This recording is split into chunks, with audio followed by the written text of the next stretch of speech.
making disciples, transforming lives. Saudara, hari ini saya akan membagikan satu kebenaran firman Tuhan yang akan membuka pengertian di dalam kehidupan kita, saudara. Firman ini sudah muncul sejak akhir tahun.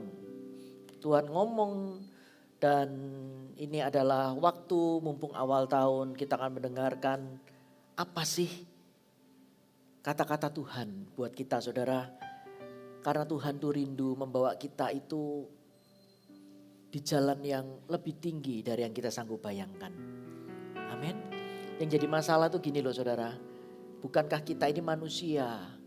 Setinggi-tingginya pemikiran kita tentu masih terbatas. Tuhan itu pemikirannya jauh lebih tinggi, jauh lebih mulia. Rencananya jauh lebih ajaib daripada yang kita sanggup bayangkan.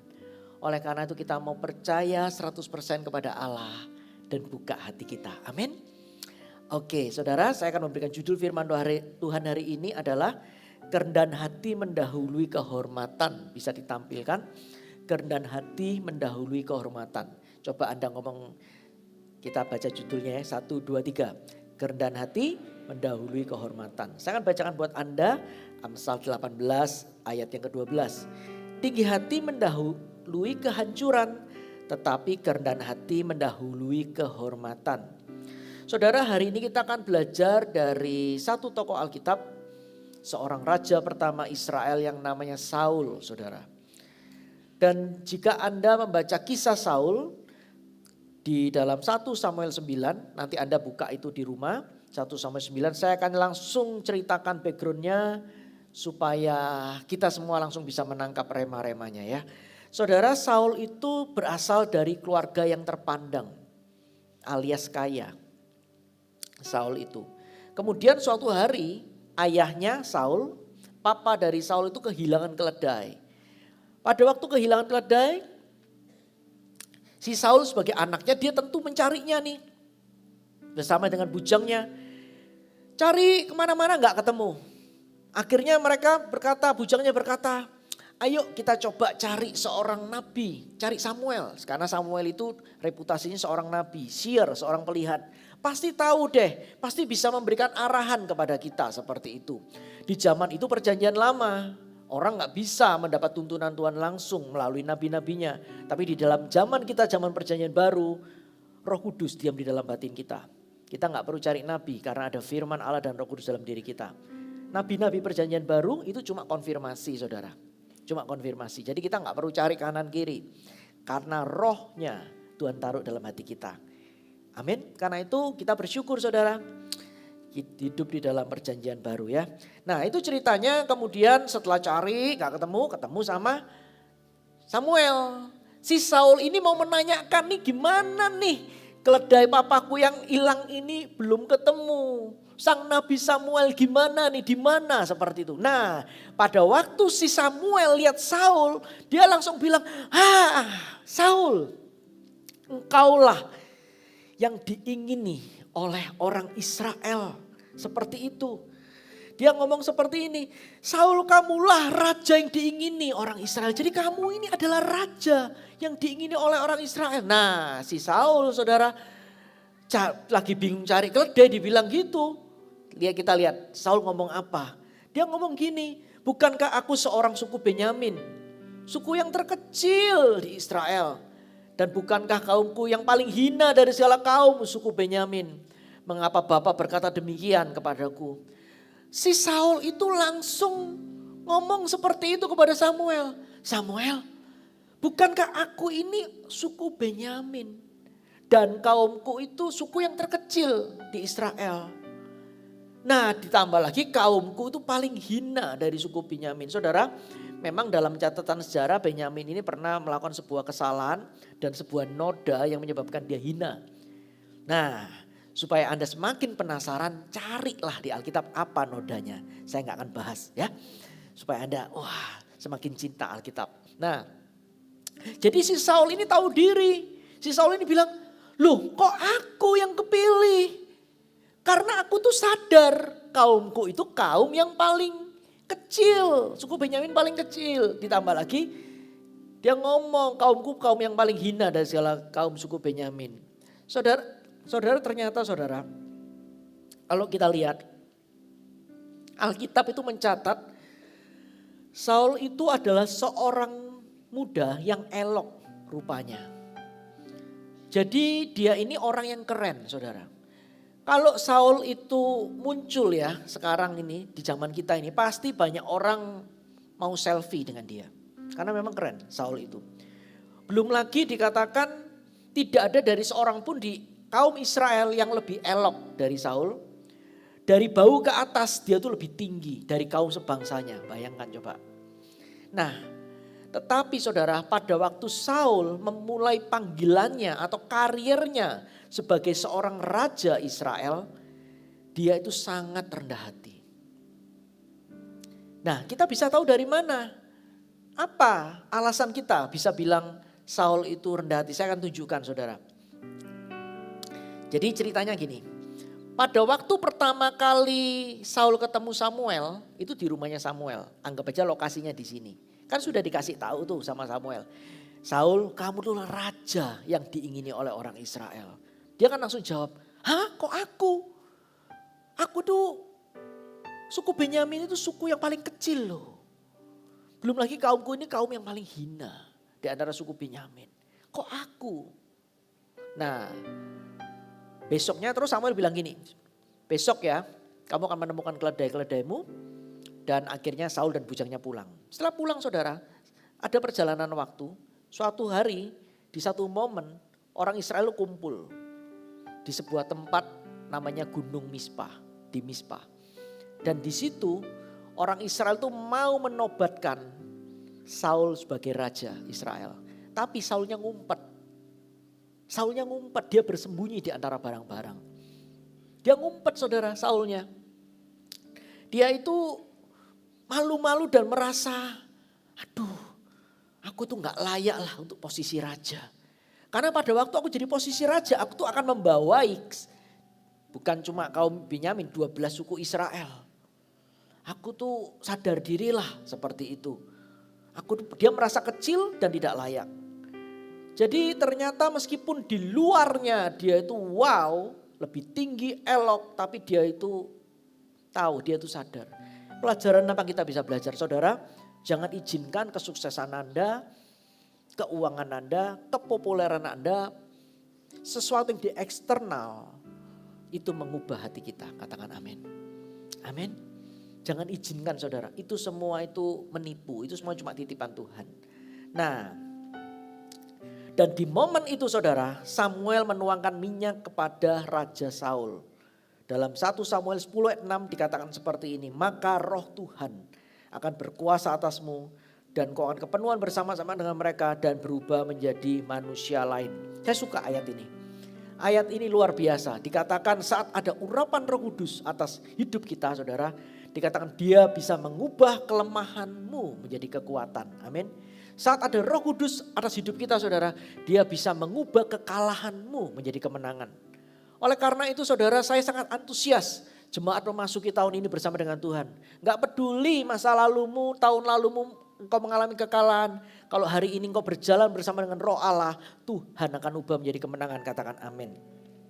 Nah oleh karena itu kalau mungkin ada orang di tempat ini, Anda pernah dengar seperti ini. Sebuah kata-kata yang mungkin datang dalam hidup Anda. Kamu ini ya dari dulu gak pernah berubah. Lihat sifatmu tetap seperti itu.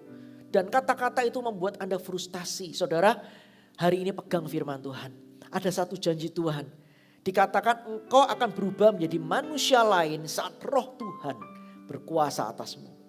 Sama seperti Saul. Pada waktu roh Allah berkuasa atas Saul, dia berubah menjadi manusia lain. Saudara, Saul itu lahir di Gunung Mispa. Jadi pada waktu dia diurapi itu di Gunung Mispa. Jadi Gunung Mispa itu letaknya di kaki Gunung Hermon. Kalau Anda tahu Gunung Hermon itu adalah tempat di mana berkat Allah dicurahkan. Dan Mispa itu adalah kaki gunungnya. Jadi dia Gunung Mispa. Nah Mispa dalam bahasa Ibrani berarti membungkuk rendah. Membungkuk rendah. Itu dalam bahasa Ibrani. Mispa itu artinya seperti itu. Jadi ternyata Saul itu memulai karirnya, panggilannya sebagai seorang raja dengan kerendahan hati. Dia memulai starting awal karirnya dengan hati yang lembut. Dengan hati yang semurni-murninya. Dengan hati yang sesadar-sadarnya. Bahwa aku itu gak layak jadi raja. Itu Tuhanlah yang mengangkatku. Seperti itu saudara. Oleh karena itu dia tuh pada waktu itu di momen awal dia sampai kepenuhan Roh Kudus. Saul itu begitu bergantung kepada Tuhan. Tetapi sayang saudara. Di akhir hidupnya dikatakan Saul itu meninggal bunuh diri. Di sebuah gunung namanya Gunung Gilboa. Gunung Gilboa. Arti kata Gilboa berarti diagungkan atau kesombongan. Saudara coba lihat, kok bisa ya seorang pria yang memulai di Gunung Mispa, kerendahan hati, bisa mati ujungnya di Gunung Gilboa, artinya kesombongan. Nah,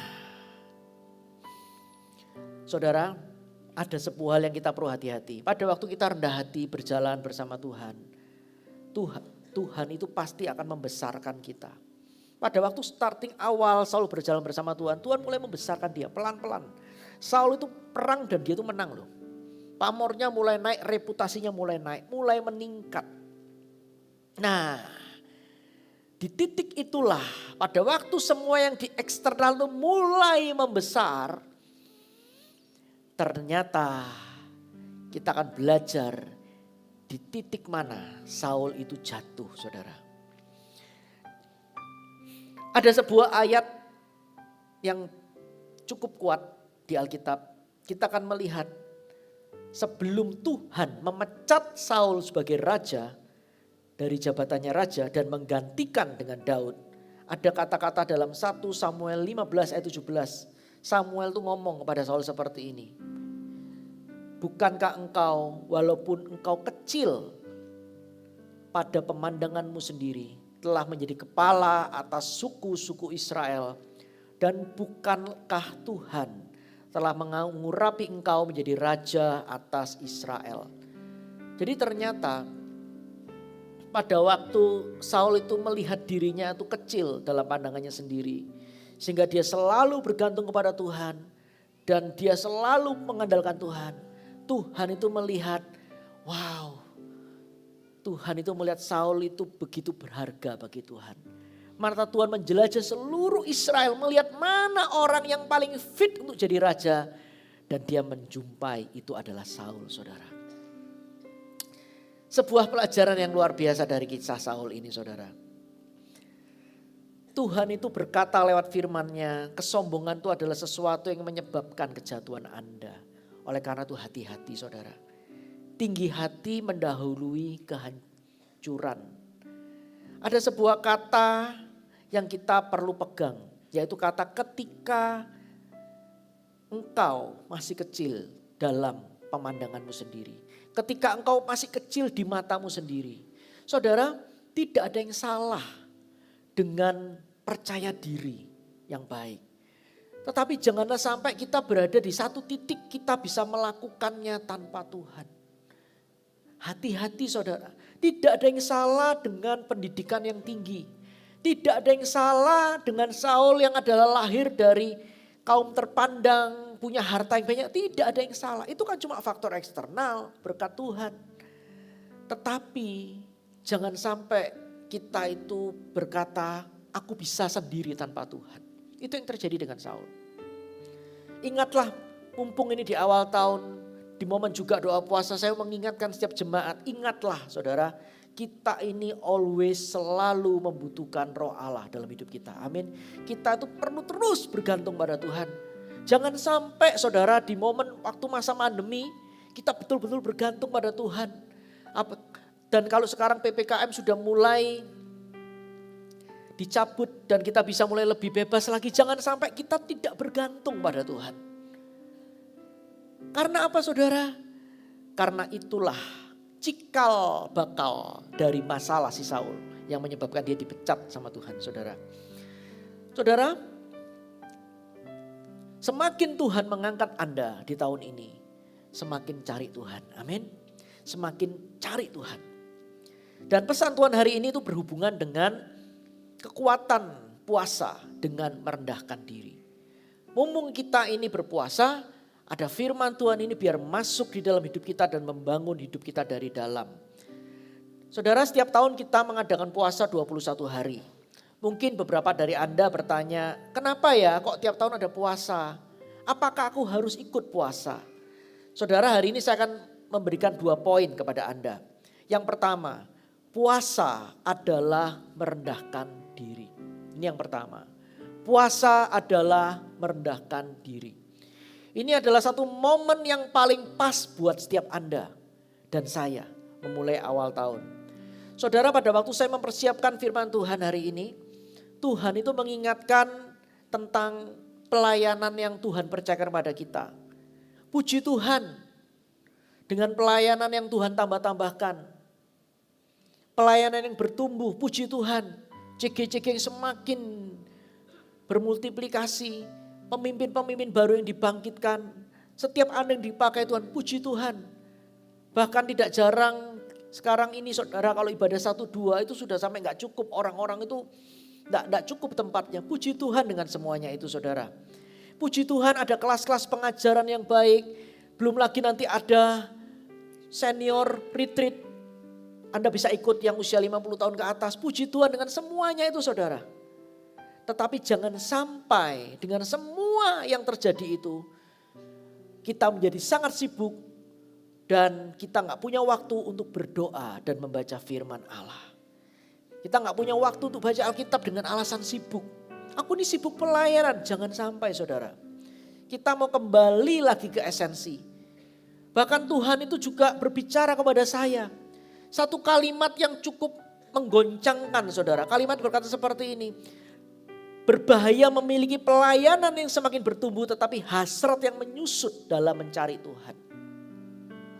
Jadi setiap kita hari ini harus dengan sengaja memiliki hasrat yang cari Tuhan.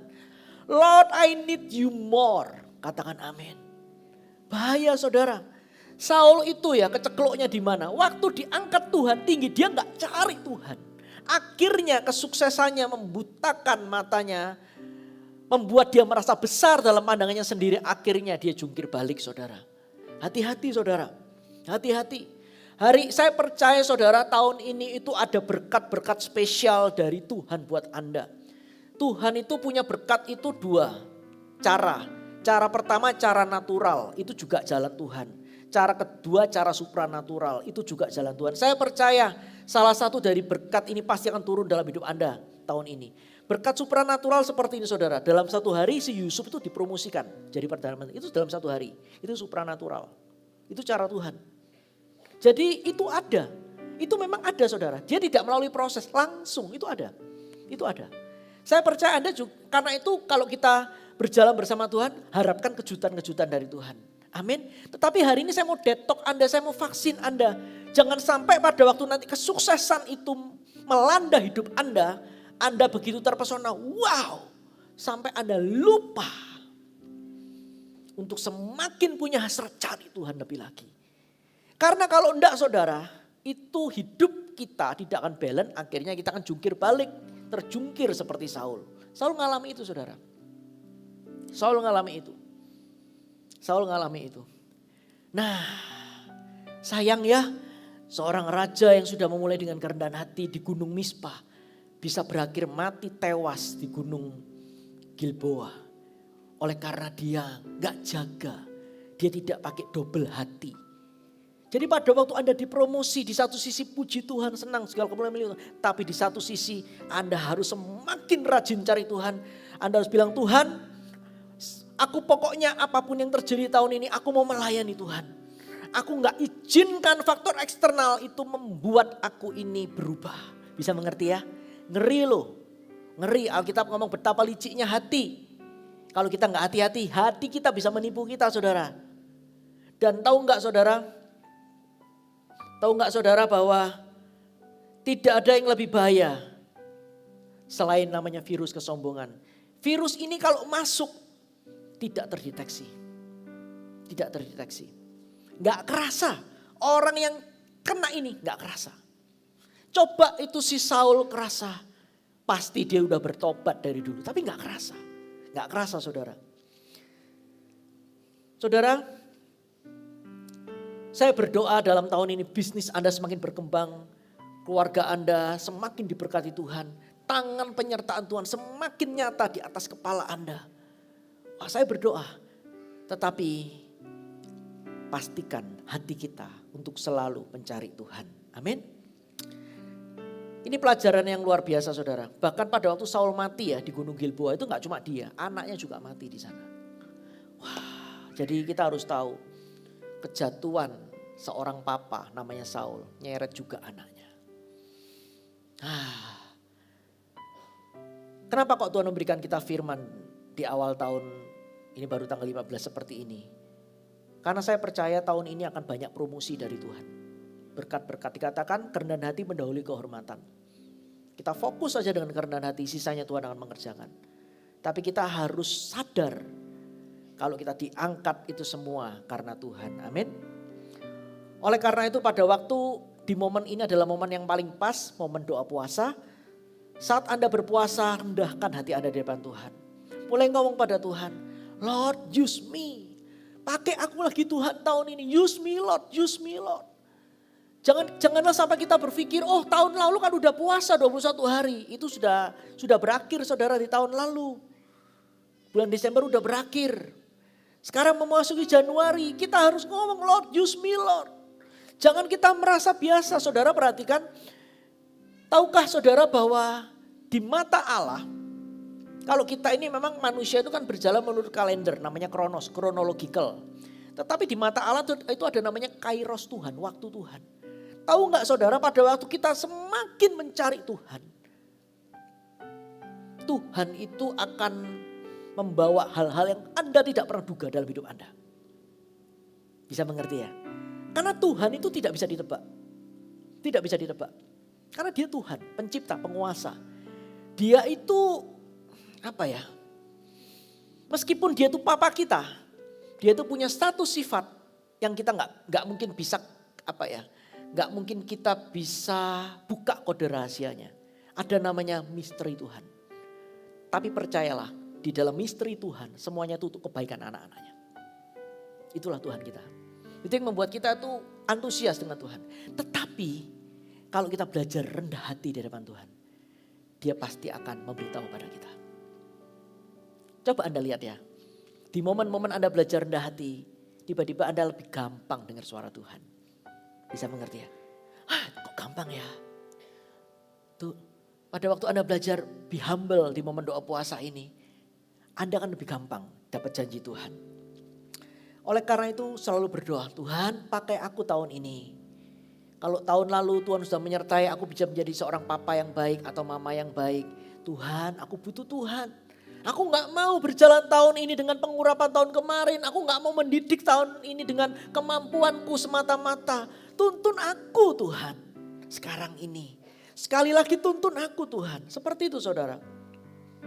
Berpuasa adalah cara untuk kita merendahkan diri dan berkata seperti ini. Dan mengakui di hadapan Tuhan bahwa dia segalanya dalam hidup kita. Dan pada waktu kita merendahkan hati kita di hadapan Tuhan, percayalah Alkitab berkata Tuhan akan meninggikan kita tepat pada waktunya. Amin. Nah, saudara, dan berpuasa ini adalah cara yang paling tepat dan efektif supaya setiap Anda berkata, Tuhan aku tidak mau kesombongan itu mencengkram aku.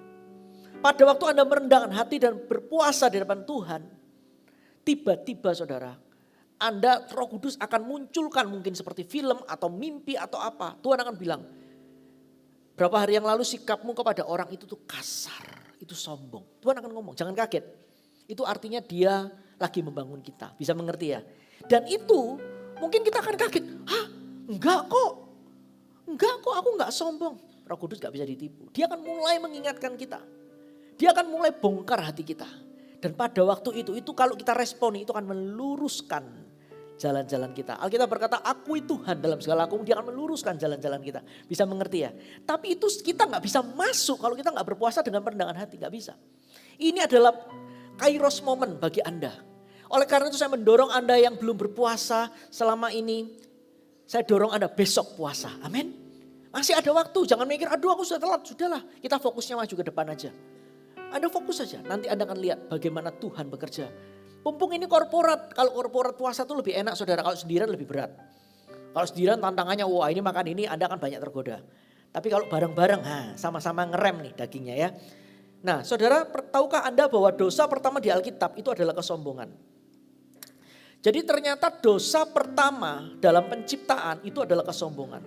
Kesombongan itulah yang mengubah malaikat yang gilang gemilang, malaikat yang beautiful, malaikat pujian penyembahan menjadi iblis atau setan. Yesaya 14 ayat 14, firman Tuhan berkata seperti ini. Aku hendak naik mengatasi ketinggian awan-awan, hendak menyamai yang maha tinggi. Jadi malaikat itu ngomong itu, Lucifer ngomong itu. Aku hendak naik mengatasi ketinggian awan-awan, hendak menyamai yang maha tinggi. Tapi ayat 15 perhatikan.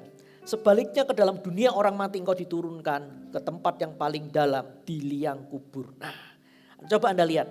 Ternyata kesombongan itu bisa mengubah malaikat yang begitu cantik, pemimpin pujian penyembahan di sorga itu menjadi iblis.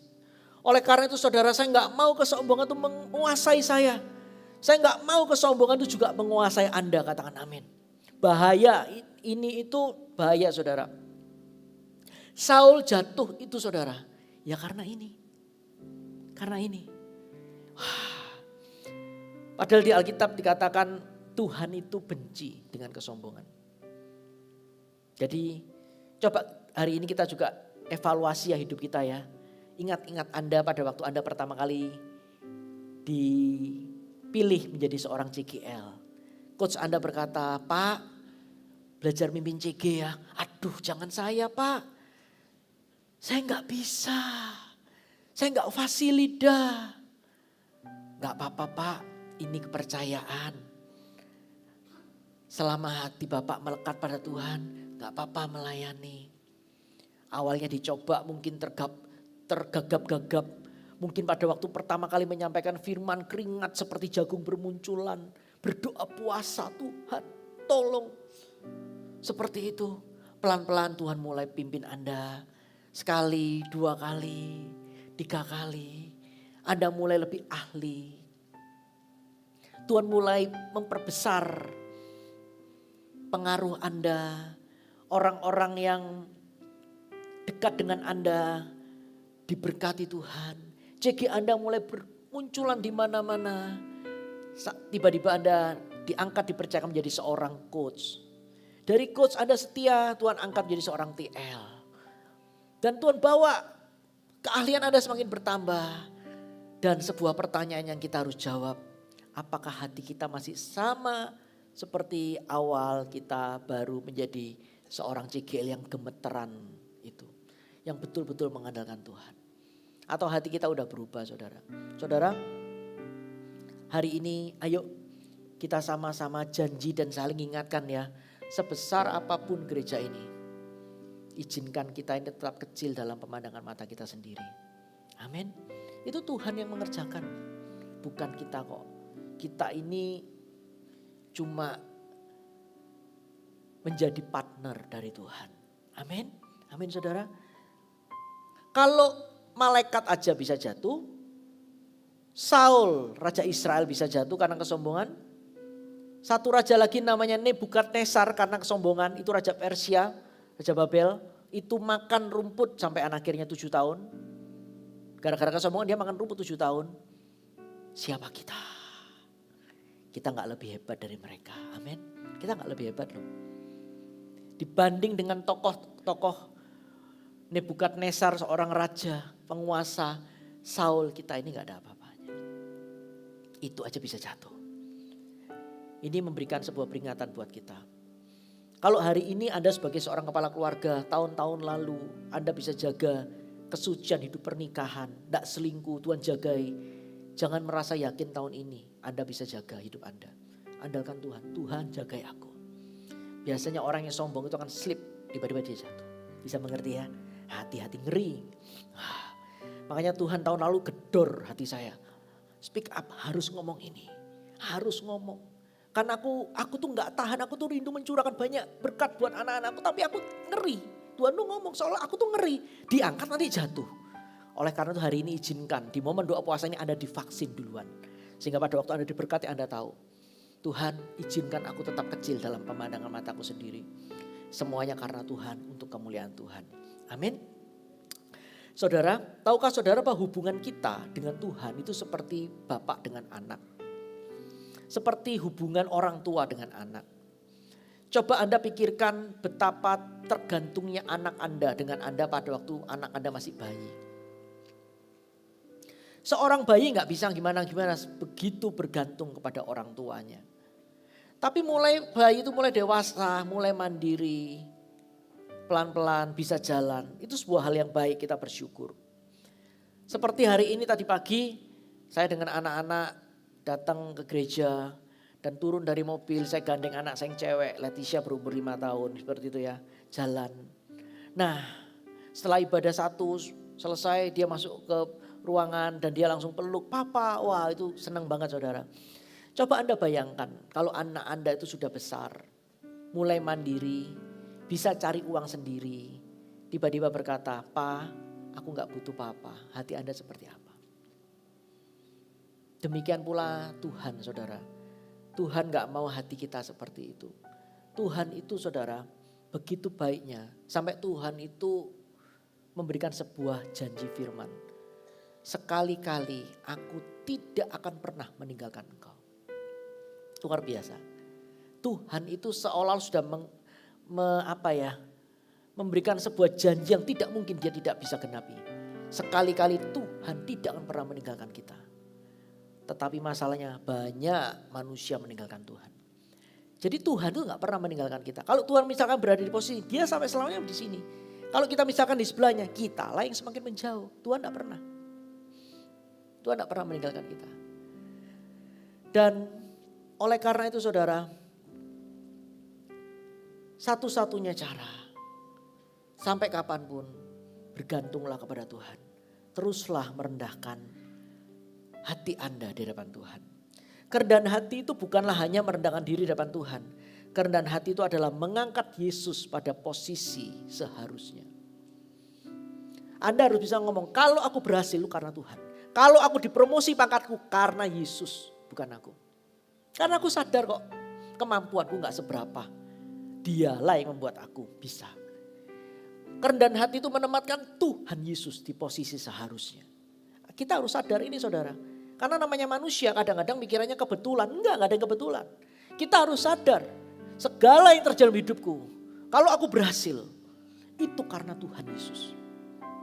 Bukan karena fasilita, kecakapan, kepandaian. Enggak saudara. Itu karena Tuhan. Oleh karena itu berilah Tuhan kemuliaan saudara ya. Di doa puasa ini. Semua karena anugerahnya diberikan kepada kita. Semua anugerahnya bagi kita. Jika engkau dipakainya. Bisa mengerti ya? Saya tuh sadar saudara. Tadi pagi ibadah saya ngomong. Saya itu bukan orang fasilida. Saya itu bukan tipe people person. Kalau saya itu bisa ngomong kepada Anda hari ini itu karena Tuhan. Saya itu sadar diri saya. Jadi yang saya bisa lakukan adalah duduk, nangis, bergantung. Lord, sertai aku. Cuma itu. Kalau kita bisa sadar seperti itu, Tuhan akan menyertai kita. Dan itu harus dilakukan kontraknya sehari demi sehari. Gak bisa borongan. Hari ini cari Tuhan buat seminggu gak bisa. Saya gak berani saudara. Bener, saya gak berani. Saya gak berani. Kontraknya itu day by day. Oleh karena itu saudara, sebuah pelajaran dari Saul ini, pada waktu kita berpuasa, daging kita itu disalibkan saudara. Puasa itu banyak berkatnya. Orang-orang yang tidak bisa handle amarahnya. Pada waktu ada apa langsung marah, dagingnya seolah-olah begitu kuat. Pada waktu Anda mulai puasa, Anda mulai sangkali daging Anda, disitulah tiba-tiba muncul kekuatan. Anda bisa kendalikan amarah Anda. Tiba-tiba Anda bisa jadi orang lebih sabar. Pada waktu Anda belajar mendengarkan hadirat Tuhan, aku gak mau momen puasa 21 hari ini sia-sia. Aku mau cari Tuhan, aku mau bangun kerohanianku, seperti itu. Saya tidak ingin hidup Anda dan hidup kita itu mati di gunung Gilboa. Tapi biar kita selalu di gunung Mizpah supaya Tuhan terus mempromosikan kita. Bukan untuk kita, untuk kemuliaan namanya. Amin. Beri kemuliaan buat Tuhan. Haleluya. Anda belajar sesuatu? Poin yang kedua. Puasa adalah lapar akan Tuhan. Saudara, saya ingin memberitahukan kepada Anda bahwa ternyata di dalam tubuh Anda itu ada sesuatu hormon yang namanya hormon grelin. Grelin. Hormon grelin ini saudara itu disebut dengan namanya hormon lapar. Dan hormon ini punya tugas menyetel rasa lapar. Jadi hormon ini saudara akan memberitahukan akan bekerja terutama di momen-momen Anda puasa. Tiap 3 jam sekali itu menyebabkan bunyi-bunyian di perut Anda. Keroncongan seperti itu. Nah itu kalau di momen tidak puasa Anda gak akan ngalami saudara. Nah karena kita ini masuk dalam momen puasa Anda ngalami. Kenapa ya kok ada bunyi? Kok ada sesuatu di perutku ini kenapa? Itu karena hormon ini, hormon ghrelin ini saudara. Hormon ghrelin ini saudara, pernah enggak Anda berusaha, aduh perut jangan bunyi, tapi tetap bunyi. Gak bisa direm saudara. Yang kita bisa lakukan adalah sedikit menghindar supaya kanan kiri kita gak dengar gitu aja ya. Seperti itu ya. Karena gak bisa direm, ini hormon ini bekerja saudara. Nah hormon ini suara geraman dalam tubuh Anda, di perut Anda itu hanya akan berhenti jika Anda memberinya kue. Atau burger itu langsung berhenti. Karena hormon ini kalau bekerja seolah-olah bilang ayo kasih aku makan gitu. Itu seperti itu. Dan ini akan muncul tiap 2-3 jam sekali. Jadi jangan kaget ya kalau kita puasa ini kok gini ya perutku kok bunyi. Ya itu karena hormon itu saudara ya. Hormon itu bekerja saudara seperti itu. Nah ada satu poin saudara yang saya mau ngomong tentang hormon ini saudara. Bahwa saya ingin Tuhan memberikan Anda hormon grelin rohani. Supaya apa? Supaya Anda ingat di momen Anda perut Anda lagi ada bunyi gitu. Itu mengingatkan Anda, ayo cari Tuhan. Ayo baca Alkitab. Ayo berdoa lebih lagi. Karena itu adalah sebuah momen di mana Anda akan membangun otot kerohanian Anda. Orang yang puasa itu saudara, asal puasanya benar ya. Bukan puasa diet saudara, itu manusia rohaninya akan lebih kuat. Apa definisi puasa benar? Pada waktu di momen puasa itu dengan sengaja doronglah diri Anda untuk mendekat pada Tuhan. Baca firman lebih lagi, dengarkan khotbah. Anda juga bisa dengarkan lagu-lagu rohani, pujian penyembahan. Bangunlah. Jadi Anda sekarang tahu pada waktu perut Anda kukuruyuk seperti itu ya. Hormon ghrelin ini mulai bekerja. Itu adalah tanda cari Tuhan lebih lagi. Amin. Pakai momen itu saudara. Nah, dan ini adalah dikatakan hormon lapar. Jadikan puasa ini Anda memiliki sebuah kelaparan akan Tuhan. Katakan kelaparan akan Tuhan. Saya berdoa saudara agar setiap Anda bisa berkata kepada Tuhan, Tuhan aku mau rasa lapar akan Tuhan melanda hidupku. Saudara, kalau Anda mengalami sampai titik itu saudara, Anda akan benar-benar menjadi orang paling bahagia di muka bumi. Karena sebenarnya kebutuhan kita itu bukan faktor eksternal. Bukan apa yang kita makan, kita pakai. Alkitab berkata cari kerajaan Allah kebenaran segala yang kita makan. Sebenarnya kepuasan batin kita itu cuma bisa dipuaskan oleh Tuhan. Karena kita diciptakan gambar dan rupa Allah. Nah orang-orang itu kadang-kadang tidak ketemu Tuhan. Makanya mereka lari, orang dunia lari ke narkoba kemana-mana dikira tambah puas. Lari ke dosa. Ternyata pada waktu mereka lari ke dosa tambah kering, kelontang, tambah frustasi mereka. Aku kok tambah kering gini ya, aku kok dehidrasi ya. Itu karena mereka tidak mengisi kebutuhan mereka akan Tuhan. Dan mereka nggak bisa ngisi karena apa? Karena mereka belum berjumpa dengan penciptanya atau juru selamatnya. Nah saudara, setiap kita diciptakan Tuhan, Tuhan itu memberikan sebuah kantong namanya rasa lapar akan Tuhan. Minta saudara, Tuhan aku minta rasa lapar akan Tuhan dalam hidupku, katakan amin. Saudara, kemarin saya ikut prayer conference di Surabaya. Saya baru pulang pesawat saya dari Surabaya kemarin jam 7 dari Surabaya. Dan pada waktu di bandara sebelum-sebelumnya ikut beberapa sesi, saya itu mengalami yang namanya seperti ini. Tiba-tiba saya itu lapar akan Tuhan. Dan itu gak bisa dikenyangkan. Dan itu membuat saya itu frustasi. Gimana nih? Aduh, akhirnya setelah di pesawat, saya bilang, saya nggak tahan, saya nggak bisa tunggu sampai di Jakarta. Ini sudah seperti sekarat nih, gimana nih ya caranya? Oke, setelah duduk di pesawat, kan pakai masker ya. Saya mulai bersenandung, pelan-pelan tapi supaya tidak mengganggu kanan kiri saya. Saya mulai nyanyi. Pada waktu saya mulai menyanyi, seperti yang diajarkan kemarin di prayer conference ya. Siapa yang datang kemarin? Wow. Siapa yang nonton di YouTube? Anda harus nonton saudara. Harus nonton. Cari, Anda bisa cari di GMS Church ya nanti tentang kemarin itu. Jadi saya mulai menyanyi. Saya mulai berdoa bahasa lidah dengan lagu. Dan saya mulai membaca firman dengan nada. Selama kurang lebih 1,5 jam. Perjalanan Jakarta-Surabaya. Turun dari airport, wah kenyang saudara. Kenyang banget rasanya itu, wah enjoy. Itu lebih enak daripada soto, rawon, pawon, apa itu. Benar. Karena benar kita ini sebenarnya manusia roh. Jiwa dan tubuh itu cuma tambahannya. Kalau yang ini gak dipenuhi, nah kita akan trouble. Oleh karena itu jadikan momen doa puasa ini carilah Tuhan. Saya akan ceritakan saudara, ada kisah ya.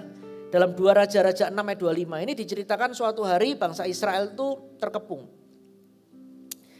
Dan bangsa Israel itu mau dimusnahkan dan semua penduduknya dikepung. Mereka mengalami sebuah krisis di mana mereka kehabisan makanan, ransum habis dan mereka dalam kondisi sangat mengerikan. Semuanya putus asa, tidak punya apa-apa untuk dimakan. Sehingga Alkitab menceritakan hal-hal mereka sampai berebut aja untuk makan. Dan mereka memperebutkan hal-hal yang sangat tidak masuk akal. Kita akan lihat. Alkitab menceritakan di kota ini mereka sangat lapar sehingga 80 sikal perak untuk kepala keledai. Perhatikan. Sebuah kepala keledai seharga 80 sikal perak. Belum lagi 1/4 kap tahi merpati berharga 5 sikal perak. Nah kepala keledai itu saudara dipakai mereka dengan cara dikupas kulit kepala keledai itu kemudian dimasak untuk dimakan. Belum lagi secangkir kotoran burung merpati itu juga diolah untuk dimakan. Bayangkan orang kalau sudah kelaparan saudara apapun dimakan. Apapun dimakan. Nah saudara oleh karena itu kalau di momen doa puasa ini Anda tidak dengan sengaja mengarahkan rasa lapar Anda itu untuk hal-hal rohani. Saya khawatir jangan-jangan Anda akan jatuh ke tempat yang salah. Anda coba cari internet, lihat Instagram tapi gak puas ya. Kenapa ya? Kenapa ya? Anda bisa frustasi. Saya dorong Anda carilah firman. Kunyahlah firman. Anda akan segar dari dalam. Katakan amin. Memang caranya seperti itu saudara. Cara seperti itu. Hal-hal duniawi itu tidak bisa memuaskan hati kita. Gak bisa. Karena kita ini diciptakan dari Tuhan dan untuk Tuhan. Oleh karena itu di momen doa puasa ini saudara saya mau miliki sebuah kelaparan rohani akan Tuhan. Yang akan membangun pernikahanmu. Momen doa puasa ini Anda harus punya goal. Aku mau ya masuk dalam momen doa puasa ini keluargaku ini. Aku kalau punya family itu punya kualitas lebih baik. Komunikasi harus lebih baik. Caranya bagaimana? Baca firman, cari gimana caranya. Apa rahasia firman? Aku mau di dalam momen doa puasa ini, aku mau menjadi orang yang lebih sabar. Tapi jangan kaget kalau Anda berdoa seperti itu ujiannya banyak. Tapi jangan takut, Tuhan akan menolong kita. Amin. Tuhan, aku menjadi orang lebih sabar. Keluar mobil Anda diserempet. Langsung kan. Baru doa. Langsung tes gitu ya. Tapi jangan takut saudara, Tuhan itu Bapa yang baik. Tuhan itu akan membentuk kita supaya rancangannya jadi dalam hidup kita. Amin. Dia itu baik buat kita, dia mengasihi kita saudara. Nah, saya berdoa supaya setiap Anda pada waktu mendengar firman ini berkata seperti ini. Tuhan, lewat doa puasa ini, aku gak mau seperti diriku di tahun lalu. Aku gak mau Tuhan, detok aku habis. Aku mau jadi manusia baru. Amin. Disitulah pada waktu Anda mengizinkan lewat doa puasa ini saudara, muncul kelaparan akan Tuhan. Terjadi kematian-kematian daging. Alkitab berkata, orang yang dagingnya mati akan bangkit oleh roh. Jangan kaget, Tuhan akan pakai Anda luar biasa. Amin. Pakai momen ini, mumpung kita masuk dalam momen ini saudara ya. Kita akan lihat tentang betapa dahsyatnya kelaparan itu. Ratapan 4 ayat 9. Lebih bahagia mereka yang gugur karena pedang. Lebih bahagia mereka yang gugur karena pedang daripada mereka yang tewas karena lapar. Wow, lihat. Terjemahan lain berkata lebih baik turun berperang daripada duduk di sana dan mati.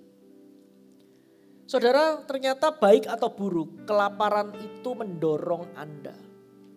Jadikan kelaparan itu seperti sebuah booster mendorong Anda ke arah Tuhan. Jadikan itu saudara. Dan Anda akan kaget, pada waktu Anda dorong diri Anda ke arah Tuhan, tahun ini kalau saya percaya, tidak perlu pakai kata kalau. Pada waktu tahun ini Tuhan promosikan Anda, berkat-berkat Anda melimpah, hati Anda tidak akan geser. Karena Anda sengaja dorong Anda ke arah Tuhan. Pakai kelaparan itu. Jadikan kelaparan itu Anda menjadi pribadi yang lebih baik. Amin. Ini adalah this is the moment. Kalau Anda miss tahun ini, Anda bisa ulangi lagi nanti tahun depan saudara. Karena kalau puasa rame-rame ini paling enak. Gak terlalu berat. Kalau sendirian itu luar biasa.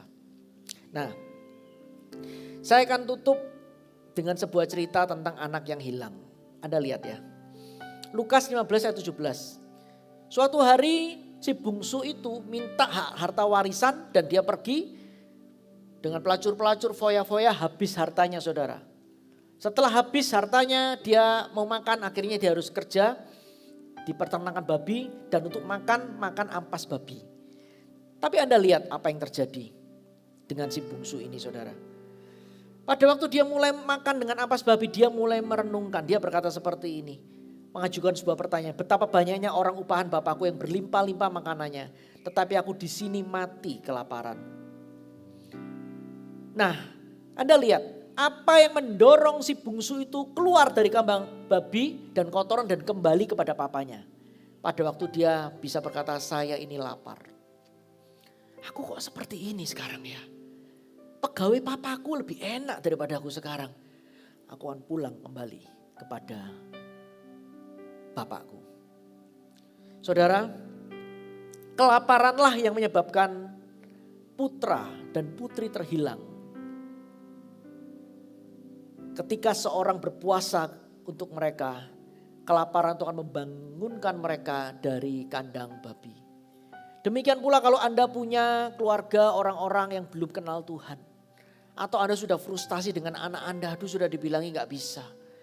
Pakai momen puasa ini, berdoa Tuhan aku minta berikan kelaparan akan Tuhan kepada anakku itu. Sehingga mereka bisa kembali kepadamu. Saya mau cerita sebagai cerita penutup saudara. Saya memiliki ART.